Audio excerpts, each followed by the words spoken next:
Good morning, guys. Well, today is moving day for the roosters.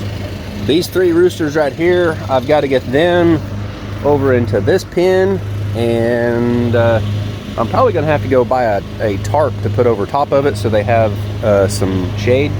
We gotta get their food and water and everything moved over there. We're moving them out of this run right here so I can take that piece of plywood out and let the rooster and the hen that's in this part out into this area. But also I got to clean up all their droppings in here. I'm going to take the this little weed eater tiller attachment right here. I'm going to go in here. I'm going to start tilling all this up. This is just a bunch of old wood chips, sawdust shavings or whatever from like the planer, and a whole bunch of chicken droppings, right? For the last, I don't know, year or so that I've had these roosters in there, and it's all kind of compacted in there. And yeah, I'm gonna get that shoveled out of there, but I'm gonna break it up with the little tiller attachment right there. Hopefully it works good. Yeah, I know you're very boisterous. So anyways, let's get after it, guys. All right, guys, maybe they'll let me talk now. So anyways, I got to get in here, get some things moved over here, and yeah, you guys, you'll see. All right, so I'm gonna move this piece of tin so it'll act as a barrier or a fence. That way, hopefully, I can control them. And only have to work from this side over here.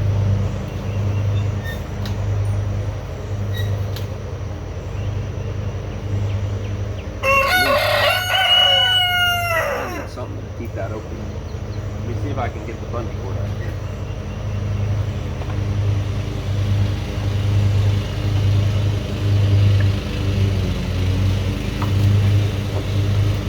What's up, rooster birds? Okay, you guys stay over there.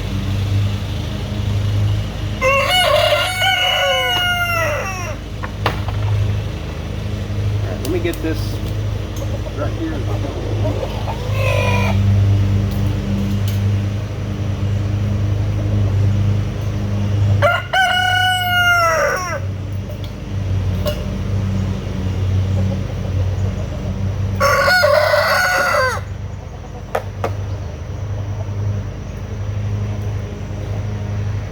Oh boy, that's heavy.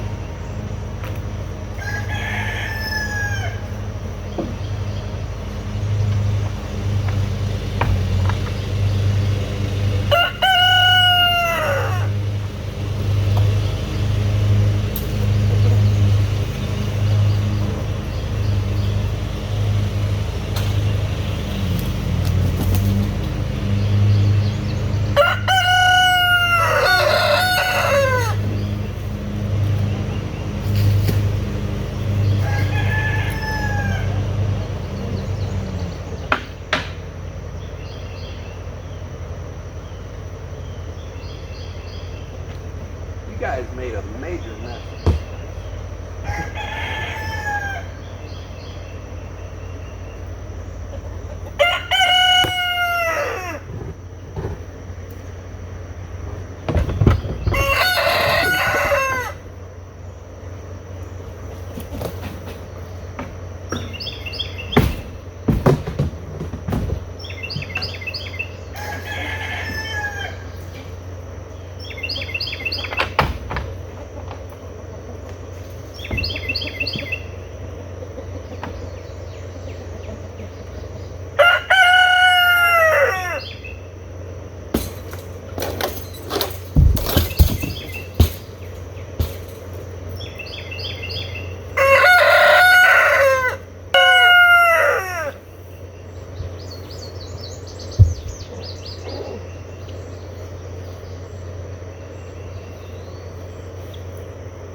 I gotta get a coop built over there on that little hole over there.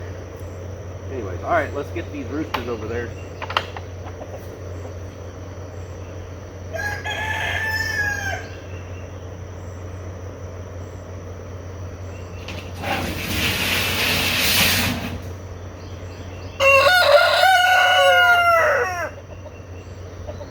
see if they just kind of go over there on their own.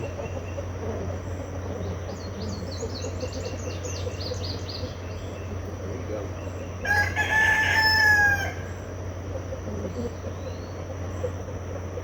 Keep going. Move on. Keep going. Keep going. There you go. Keep going.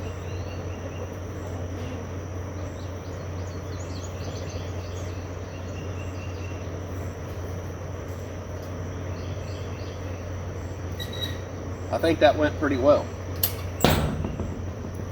So now I got them out of there, so now I can clean that out.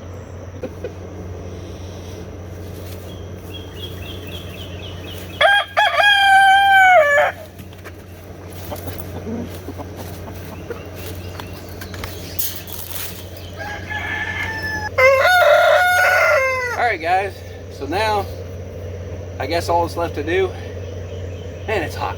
Whew. I'm gonna start getting this broke up, tilled up. Hopefully this works good. I don't know, I've never tried it this way before. I'm hoping it's gonna be a lot better than just shoveling all this stuff. So anyways, let's get after it.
I don't know if you guys can see this.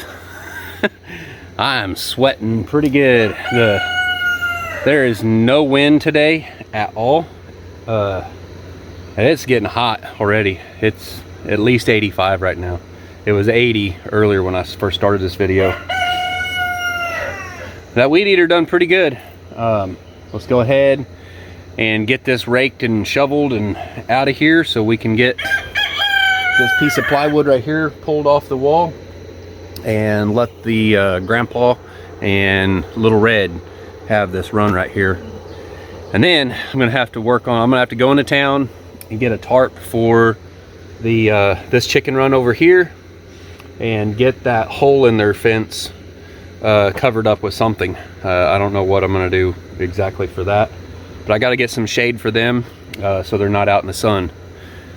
I would get some shade cloth like this right here, but I would have to order that and it would take too long. So I'm gonna have to measure that square right there, find out what it is. That sweat actually tasted salty.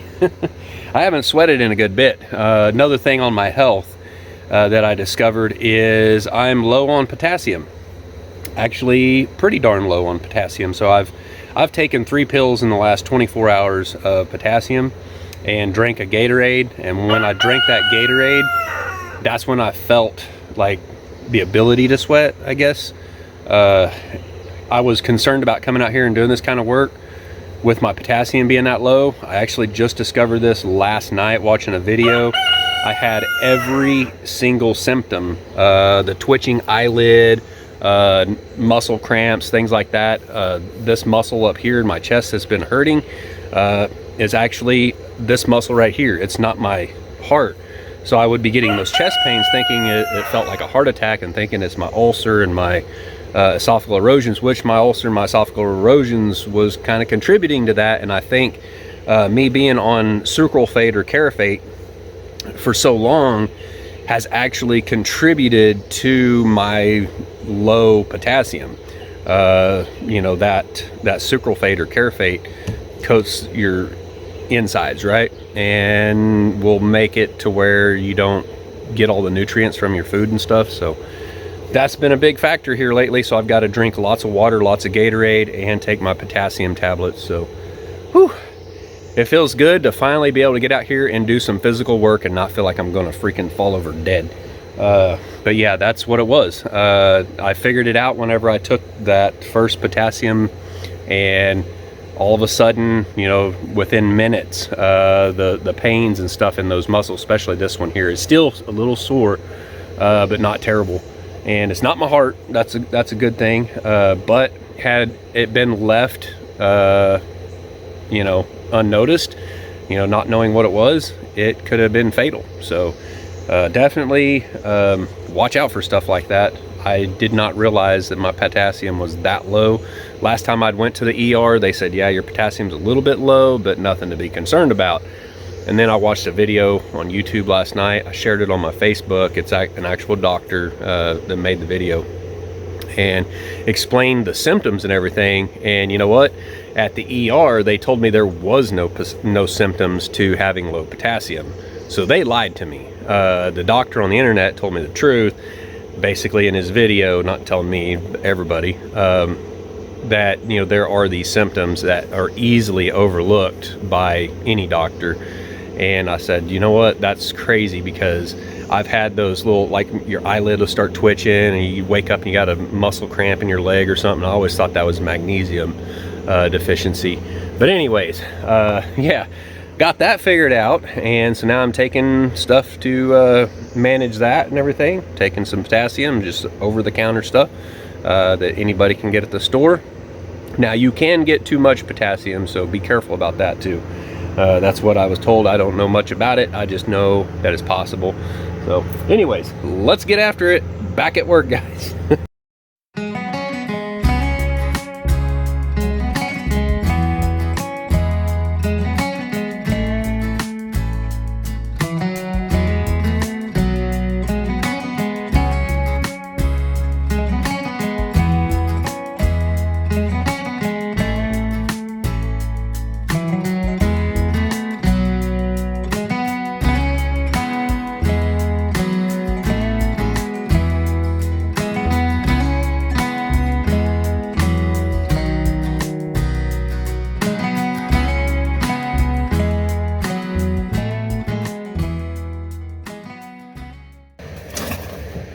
Roosters over there, they're cleaning up an area, making a little dust bath area for themselves over there.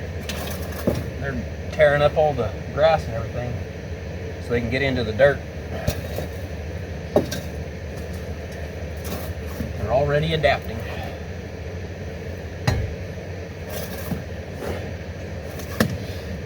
Alright, I think that's pretty good. Whew, shoot dang. Alright, let's go dump this load.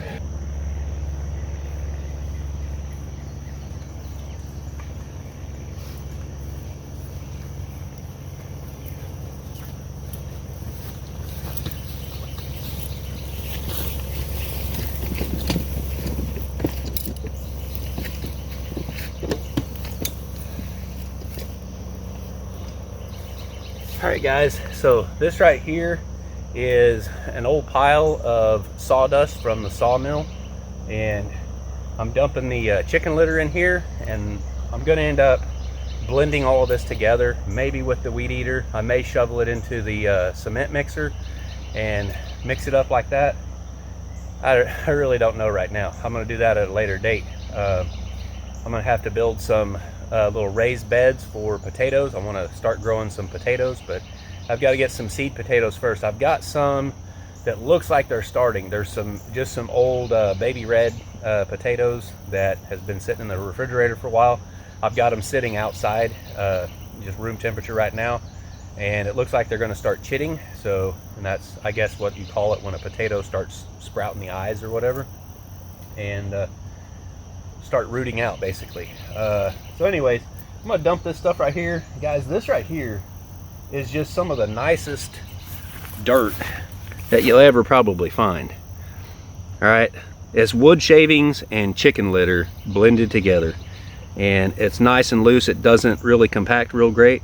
That'll be great for potatoes, because as y'all know, potatoes like a loose soil. I don't need to add like any sand or anything into this. I might actually, I'm thinking about buying a few bags of cow manure mulch from Lowe's. It's like $1.88 a bag right now. So I might go get like 5 of those to blend in with this pile right here, just to kind of really diversify and enrich that soil to where it's not just chicken litter. But yeah, this right here is just some old wood shavings and some bark and stuff thrown in here from the sawmill, and it's been sitting here for a good while. It's starting to get the weeds growing up in it, so I'm gonna have to yank some weeds out. But I'm just gonna dump this stuff in here and we'll blend it, and I'll probably get some bags of that cow manure compost, and then we'll get some raised beds built. Of course, that's gonna probably have to be next weekend or the week after. I don't know. It is so stinking hot right now. It's insane. This humidity, we're well above, I think 30-40% humidity right now or something. I think is what my thing in the bus said. And yesterday it was 100 degrees on the dial, or about 99 on the dial in the bus. So anyways, let's get this done.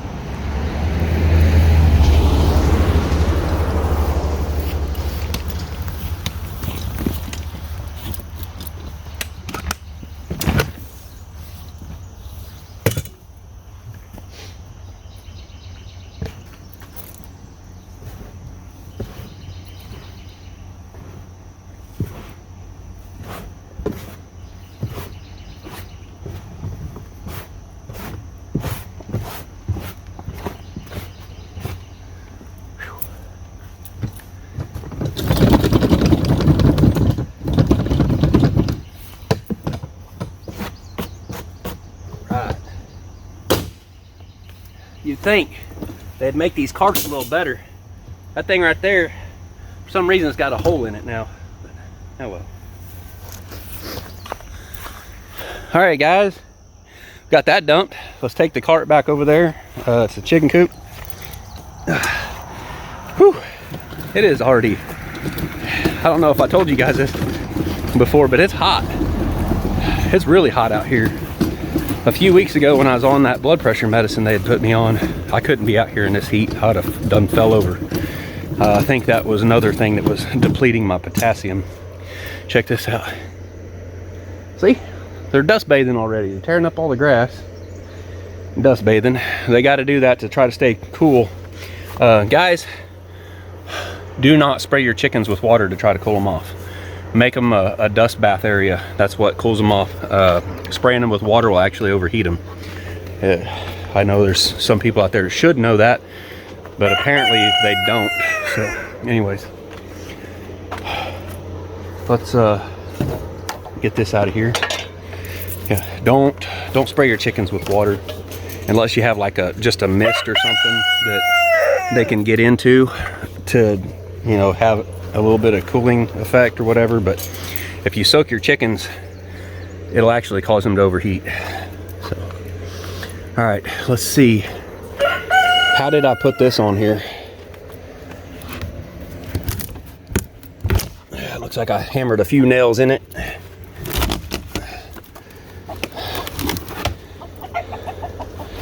All right, Rooster bird or grandpa chicken can now come out, and so can Little Red.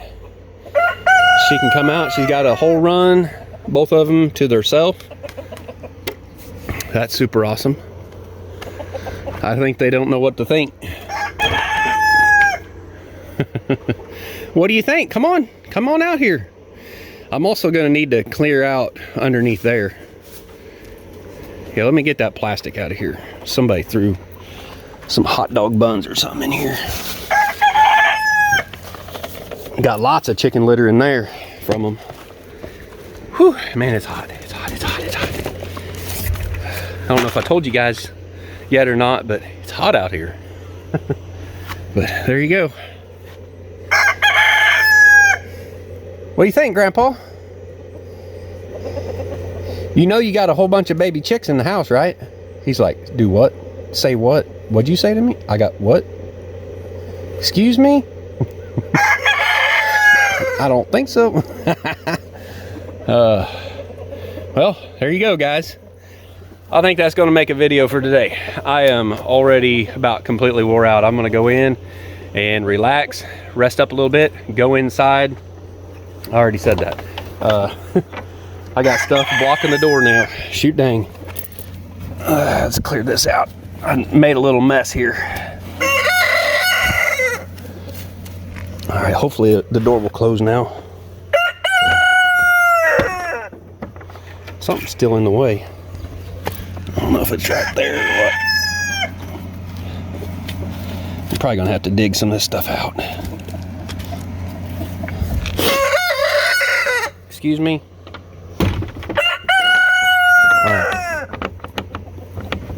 All right. Whew. Okay. Now time to end this video, guys. Let me show you the peaches here. We still got some peaches right here on the peach trees. Some of them ain't doing so good. The bugs got to them, but we still have a few that are doing all right. So hopefully we'll still have some peaches this year off the peach trees. I planted these things 2 or 3 years ago. I think it might have been 3 years ago. I don't know. You might go back and look for the video where me and my son was planting some of these trees out here.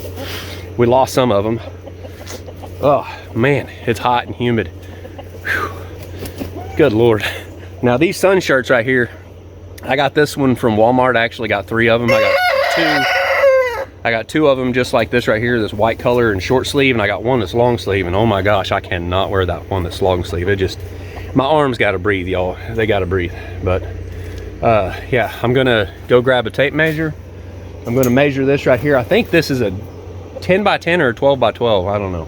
I'll probably just get like a 12 by 12 tarp, or maybe a little bigger, so I can bring it over the end right here that's facing towards the south, so it can help block the sun a little better for them.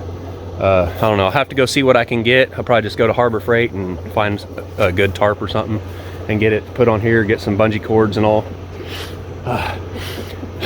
It's hot and I'm sweating, guys, so I'm gonna leave you with that right there. See you guys later. Bye.